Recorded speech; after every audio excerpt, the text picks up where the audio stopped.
Hey, this is Harmon with Beast Plumbing and Septic. A question that we recently got asked from one of our customers is, what kind of backfill material should be used for a septic install? We're here in Tacoma right now, just did the septic install, and this is a perfect example of what kind of backfill we used.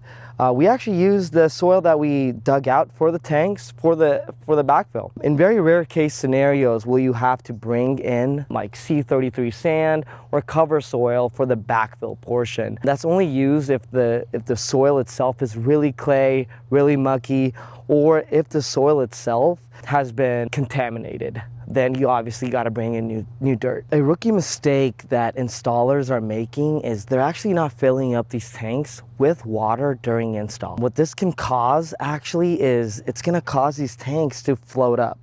And what really causes that is the water table. If you guys didn't know, we're in Washington State. Ground is really unpredictable.